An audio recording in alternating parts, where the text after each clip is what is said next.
Hi everyone, I'm Tali, this is Farrell, and we are bored of it. And today we're going to be previewing an Age Contrived, a game that we were sent by the designer. We have a prototype copy here, and this game is for 1 to 5 players. Yep, so it is a pretty classic Euro type game. A lot of very Euro-y elements, but some of the core things is engine building. You're going to start off with kind of some basic stuff, and then you can kind of manipulate it so you're doing bigger and better turns. And you're also going to have some resource programming where you're kind of spending your, we'll get to it later, but action tokens, but for the future, because you might want not to use them for a couple of rounds. So you've got to think ahead as well. And then there's a bit of player interaction on the board in kind of very Hansa Teutonica style, where you're like putting things out and trying to fight over specific things. But there's a lot of good stuff going on. So we will explain how to play, and then we will just kind of give you our thoughts on the prototype we played. They call me a god. They call me a god. They call me a god.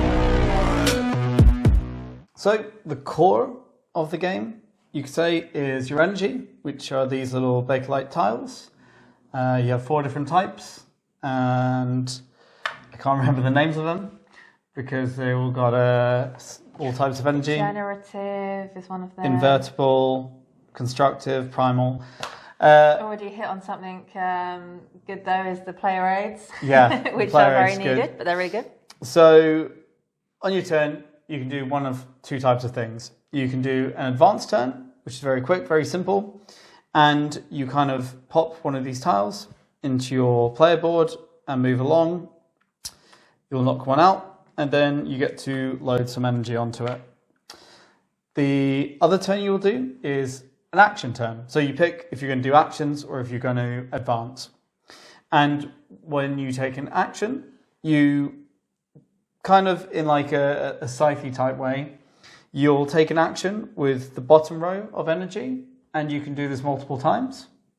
And generally, you're going to send out the top row of energy. Yeah.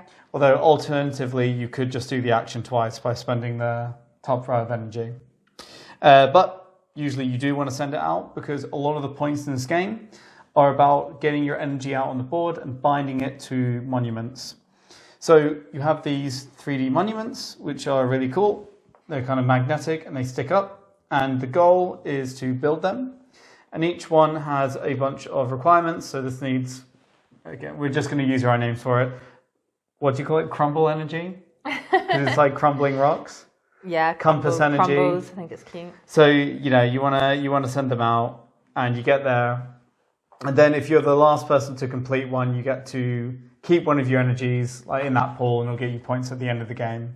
Alternatively, there's other places to kind of put them on. You can put them on achievements, which you'll score for doing certain things. You can put them on these pillars of eternity, which you can only do through like a special way. But that's kind of what you want to do. That's where you're getting the most points from. And it's kind of exponential. So the more you have in a place or on the board, the more you're going to get. Yeah, and just to maybe say that each of the columns on your player board relates to a specific action, right? Yeah. So if you want to activate the action in number 3, that's kind of like always the same action. Number 3, and like number 4 will always be the same as well for both players. Yeah. So the kind of one in slot number 1 is you can essentially send energy from the top of 4 and 5 out on the board somewhere. You can, with action number 2, you can pick up these what are called transmuter tiles. And it's a way to get better tiles, essentially, that can hold more energy or have more energy in the top, which means you can send more out with one action. So it's kind of, this is where the engine building comes in, that you're getting a bit better and you're getting a bit more options. Yeah, exactly. Third one is, again, sending out energy from the top, but here you can send it out from the second and third column. And then the fourth action, it's you pick one option, and you can either move your figure around the map, and you're going to want to do this because a lot of the time when you need to kind of bind energy, in specific ways, you want them to be in that area. And you also get bonuses by moving them over link tiles. So you get like a little bonus and you put these link tiles on the board. And another kind of option from here is you can take energy and you can, I'm just going to say charge it, where you put it like this and it moves up. And when it gets to the top, you can send it out to the board. So here you could send it out to the monument pool without actually kind of contributing to building the monument. Or you could alternatively send it out to these pillars, and this is the only way you can get them on these pillars. But your character or a link token that's yours needs to be in that region, so that's why you're moving the character about. So it's a bit of both. You've got to balance it. Yeah. So those are kind of the basics. You're kind of contributing to these monuments because you get a lot of bonuses for it. You might get some extra energy. You're binding energy to the board. You're kind of competing because the more you're in one area, the more you'll get. So you're trying to kind of lean into the path you take, because there's a lot of different paths in this game. But yeah, is there anything? Yeah, I was just going to say, when you build the monuments, it could be multiple players contributing. Yeah. I know you said it's the last person to put an energy down that kind of is the one to complete it and then gets to bind it. But everyone will get the bonus, so you can choose from like a randomized bonus tile, which might change every game, or taking energy from this side of the board. So this is where your kind of extra energy supply is. So that's always something you need to decide between, regardless if you just contributed or you're the completer of the monument. Everyone gets a small bonus. And you also get some points for getting all of your energy out of the supply, right, and onto your board. Yeah. And I think very important that to note, you have to be very careful about what energy you are sending out, because certain things require certain types of energy. So, for example, this one, it needs the crumbles, the rose, and the compass. So it really is about thinking ahead of what you want to do when you do that advance action and you're loading up the energy. Okay, what ones do I want to send out? Yeah. To match the specific places. But yeah, it's really a balance, because somebody else might get there before you, right? So you have to give yourself options when you're loading up your energy, because you never know what someone else might do. Yeah, so I think last thing to say is that the game's going to end when you have completed all of the monuments, and they have variable numbers of stages, you could say. So once this one's complete, it will go on, and then you put the next one on, and so on till they're all complete. And then you'll kind of finish the round and you'll score everything up at the end. You don't get any points during. No. But shall we move to our thoughts? Yep. So on the whole, I think we really enjoyed our time with an Age Contrived. Definitely. Really liked it. A lot of elements we like. One of the core things I think that we like that's kind of everywhere in the game is a lot of kind of interesting decisions and tough elements of what to go for, picking between two things.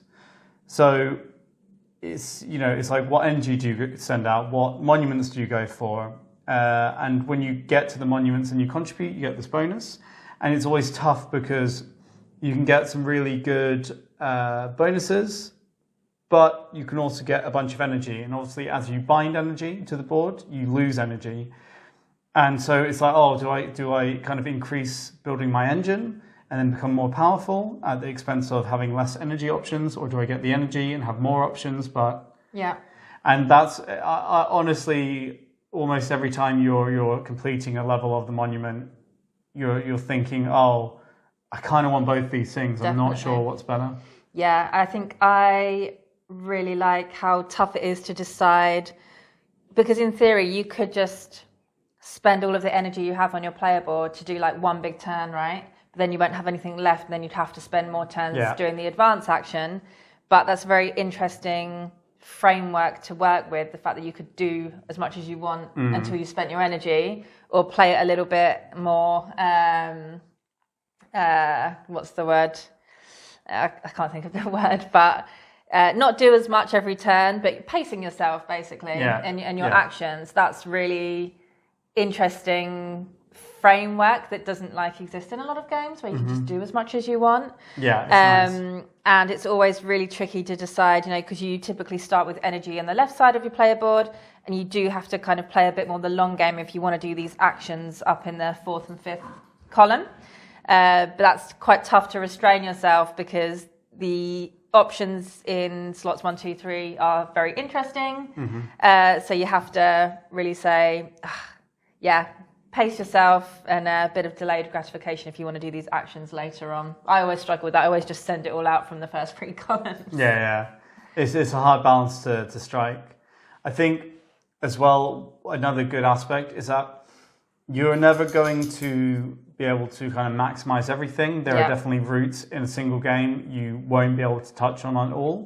So you do get this kind of replayability, and it's, for me, not quite as expansive, but it's kind of that Great Western Trail type way where one time, because of how things go, you're going to lean into, the railway, for example. And it's a bit like that here, where one time you're going to lean into, okay, I'm going to do the pillars and bind to the pillars and get a lot of those. I'm not going to do this other thing as much.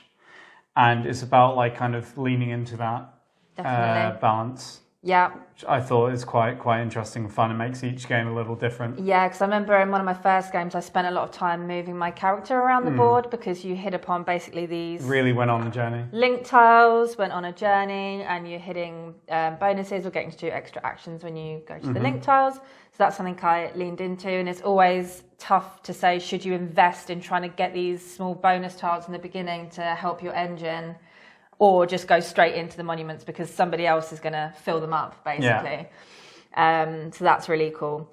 I also just think the 3D monuments with the magnetic strips is very cool and very fun. And by the time you've built up... They look great. Yeah, by the time when you've built up all of the monuments, it just looks really cool out on the board, I think. And it also just looks really beautiful, I think, in this prototype that we have.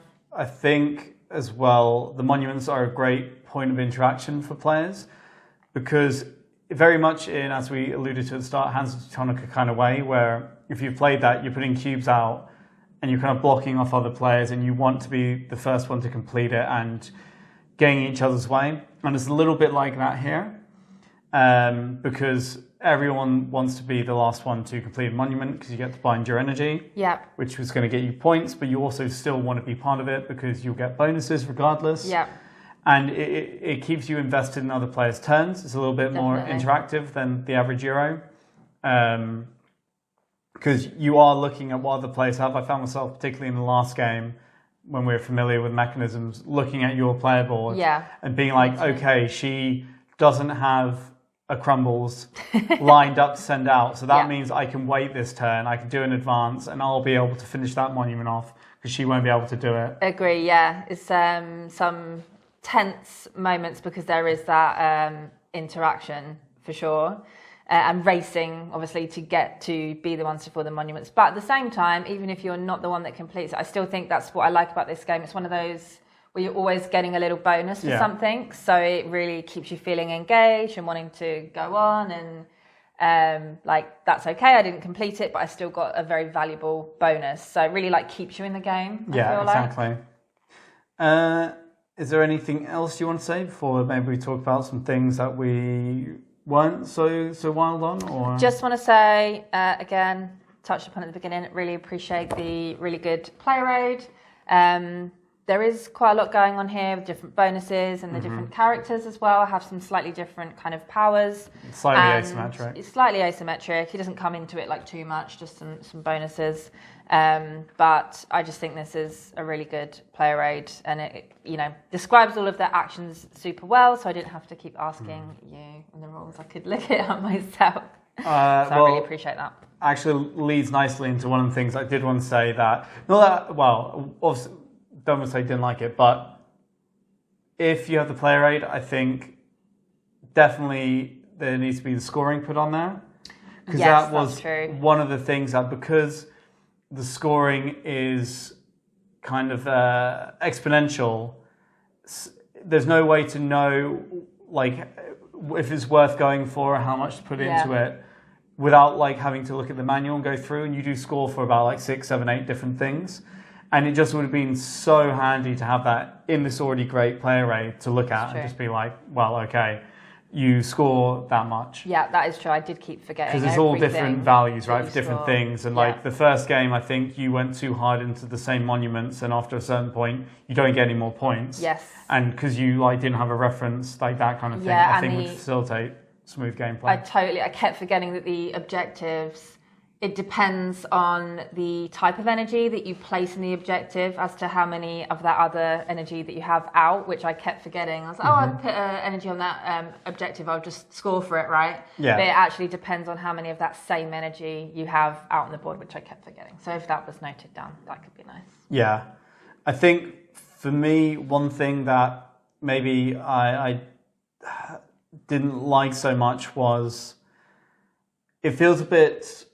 I found it felt a bit limited in terms of your ability to pivot once you do a strategy. Because I think in other games that are similar to this, maybe you can kind of use what you already have and pivot and like have a kind of hand in everything. Whereas here, I found that because it's also an efficiency puzzle and you're programming, if you go into one thing, you're like, oh, actually, I kind of need to boost this other thing to kind of maximize that. It was almost too late in the game because it plays quite quickly. Yeah. And I found like, well, there's no point in even starting that now. I don't think it actually impacts your ability to win or anything like that. I just think I personally would have liked maybe a little bit more flexibility.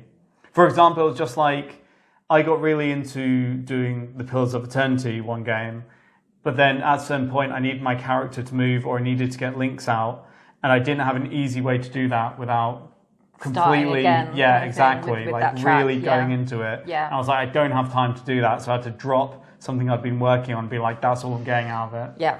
Makes sense. It's just a personal thing a little more. It's not necessarily negative, but that's just something I noticed. Just something, going back to what we did like, or something that I liked was just the pace of the game. I thought that was really good. Moves really quick. Because sometimes you're doing these advanced turns where all you're doing is reloading your player board with energy. It goes super quick. Sometimes the other person goes, advanced, done, and it's like back to your turn already. And that's, of course, always nice to have a fast pace in a game, so much that you... It's something that we really enjoy in a game. Yes.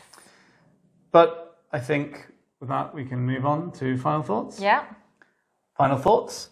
So, who's it for? Well, people who kind of really enjoy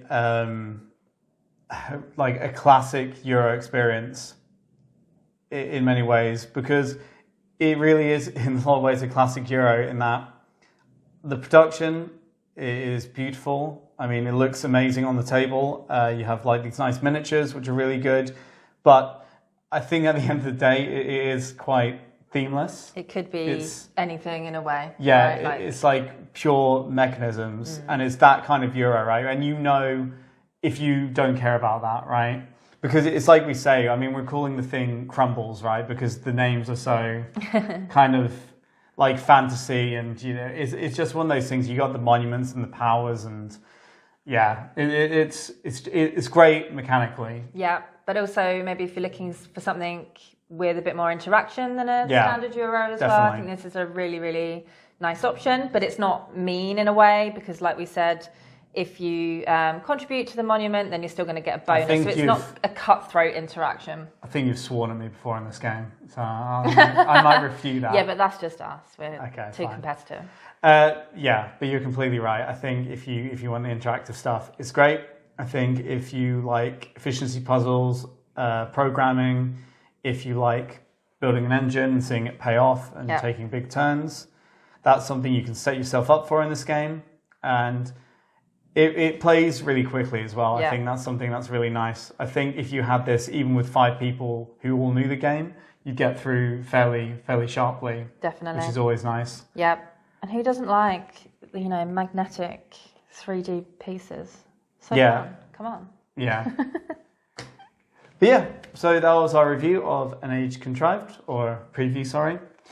And hopefully that has helped you, and please feel free to ask us any questions you might have about the game.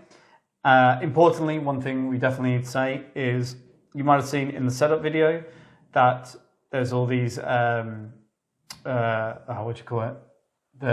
the packaging inside. Yes, the organizer. Organizer, yeah, the organizer trays. That was actually 3D printed by a previous reviewer, so that's definitely not coming in the game. Do not look at that. That's pretend it wasn't there, basically.